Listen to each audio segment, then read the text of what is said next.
안녕하세요. 오늘은 12월 22일 수요일입니다.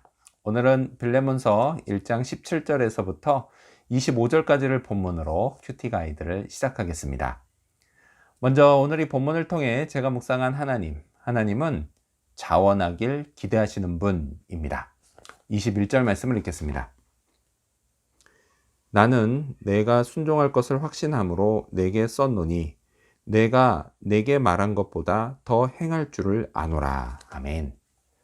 자, 이 말은요, 사도 바울이 빌레몬에게 한 말이지만요, 이 속에는 하나님의 뜻이 담겨 있습니다. 하나님도요, 제가 이렇게 자원하기를 기대하십니다. 하나님도요, 제가 하나님의 말씀에 순종할 거라고 확신하실 겁니다. 물론요, 그렇다고 해서 하나님이 확신하신 대로 제가 늘 기대에 미치는 삶을 사는 것은 아닙니다. 저는요, 순종하지 못할 때가 참 많습니다.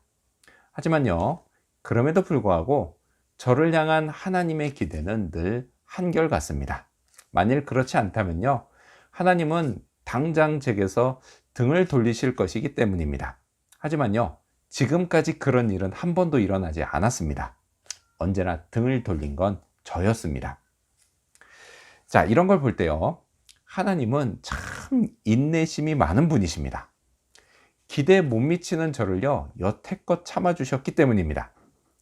자, 하나님이요, 제게 거는 또 한 가지 기대가 있다면 그건 제가 순종할 뿐 아니라 한 걸음 더 나아가 하나님이 말씀하신 것보다 더 행할 거라고 하는 그런 기대입니다. 하나님은요, 그게 무엇이 됐든 제가 하나님께 억지로 하지도 않고 또 인색함으로도 하지 않기를 기대하십니다. 즉, 자원하는 마음으로 하기를 원하십니다. 자, 그렇게 자원해서 하면 누가 좋을까요? 물론 하나님이 좋으시겠죠. 그렇긴 하지만요, 실은 저도 참 좋습니다. 어떤 분이 그러셨습니다. 아이들 공부는요, 억지로 하는 것보다 자기들이 자원해서 할 때 효과가 훨씬 크다고 말이죠. 하나님께 순종하는 것 역시 마찬가지입니다. 자, 그렇다면 계속해서 오늘 이 본문을 통해 제가 발견한 인간의 모습, 어떤 게 있을까요? 오늘은 늘 빚지고 사는 인생을 볼 수 있습니다. 19절 말씀을 읽겠습니다.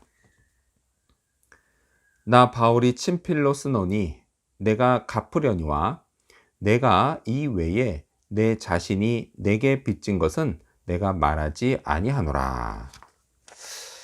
바울은요, 만일 오네시모가 빌레몬에게 빚진 게 있다면 자기가 대신 갚아주겠다라고 말합니다.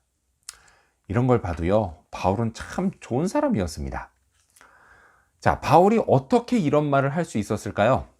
세상 사람들은요, 그들의 관점에서 바울이 아마 큰 부자였을 거라고 생각할 겁니다. 그러니까 금액도 모르면서 먼저 일단 갚아주겠다, 이렇게 말했다라는 것이죠. 하지만요, 19절을 보면 바울에게는 그렇게 말할 수 있는 다른 이유가 있었던 것을 알 수 있습니다. 그건요, 빌레몬에게는 바울에게 갚아야 할 빚이 있었던 겁니다. 그리고 아마도 그 빚이요, 오네시모가 빌레몬에게 갚아야 할 빚보다 더 많았던 것 같습니다. 그래서요, 바울이 그런 거죠.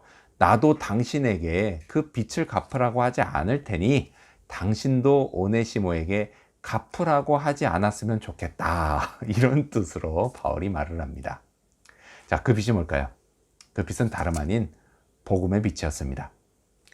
이 빌레몬은요, 바울에게 복음을 들은 에바브라, 그 에바브라에게 복음을 듣고 예수님을 믿고 하나님의 자녀가 되었습니다. 즉 뭐냐, 빌레몬 역시도요, 바울의 전도의 열매였던 겁니다. 자, 오늘 저도요, 복음의 빚을 지고 있습니다. 제게 처음 복음을 들려주신 그 옛날 대학생 시절에 우리 전도사님에게 제가 복음의 빚을 지고 있습니다. 자, 이 복음뿐만이 아니라요, 저는 다른 종류의 영적인 빚을 참 많이 지고 있습니다.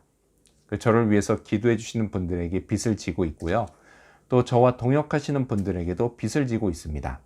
이뿐만 아니라 저를 대신해서 선교지에서 수고하시는 선교사님들께도 빚을 지고 있습니다. 자, 그런데요, 제가 진 빚은 영적인 것만 있는 것은 아닙니다.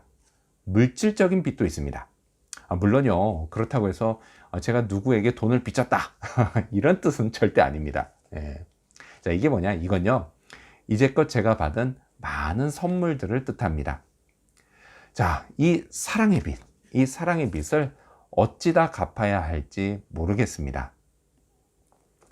자, 그렇다면 끝으로 오늘 이 본문을 통해 나에게 주신 교훈이 뭘까요? 그건 기도로 일하자입니다. 22절 말씀을 읽겠습니다. 오직 너는 나를 위하여 숙소를 마련하라. 너희 기도로 내가 너희에게 나아갈 수 있기를 바라노라. 자, 바울은 지금 읽은 이 한 구절에서요, 서로 상반된 이야기를 합니다. 자, 먼저 빌레몬에게 숙소를 마련하라고 합니다. 자, 이건요, 빌레몬이나 아니면 그의 집 종이 손으로 직접 해야 할 일이었습니다. 자, 동시에 바울은 너희 기도로 내가 갈 수 있기를 바란다 라고도 말합니다. 기도의 힘도 필요하다라는 것입니다. 자, 손으로 하는 것과 기도로 하는 것, 어떤 게 더 나을까요?